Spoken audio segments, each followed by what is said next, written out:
సంగారెడ్డి జిల్లా సదాశివపేటలో కాంగ్రెస్ పార్టీ బాకీ కార్డును బీఆర్ఎస్ నేత మఠం భిక్షపతి చింతా సాయినాథ్తో కలిసి ఆవిష్కరించారు. కాంగ్రెస్ ప్రభుత్వం చేసిన మోసాలను ప్రశ్నించడానికే బీఆర్ఎస్ బాకీ కార్డును తెచ్చిందని భిక్షపతి తెలిపారు. 6 గ్యారంటీలను అమలు చేయడంలో కాంగ్రెస్ పార్టీ విఫలమైందని ఆయన విమర్శలు చేశారు. రైతులు, మహిళలు, వృద్ధులు, యువతకు ఇచ్చిన హామీలు నెరవేర్చకుండా మోసగించిందన్నారు. కాంగ్రెస్ నేతలు మున్సిపల్ ఎన్నికల్లో ప్రజలను మభ్యపెట్టే ప్రయత్నాలు చేస్తున్నారని భిక్షపతి చెప్పారు. బీఆర్ఎస్ కు మద్దతు ఇవ్వాలని విజ్ఞప్తి చేశారు.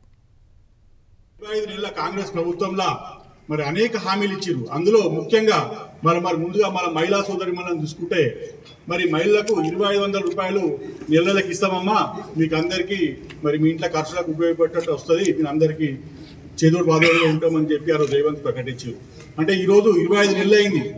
25 నెలలు ఇంటూ 2500 అంటే సుమారు ఈరోజు 55,000 రూపాయలు మరి ఈరోజు మా మహిళా సోదరు అందరికీ కూడా బాకీ పడ్డాడు.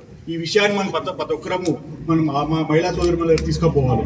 అదేవిధంగా దివ్యాంగులకు కానీ వృద్ధులకు కానీ మరి మన వృద్ధులకి 2000 పెన్షన్ మరి కేసీఆర్ గారు వచ్చినప్పుడు మరి 2200 ఉన్న పెన్షన్ 2016 చేసినాం.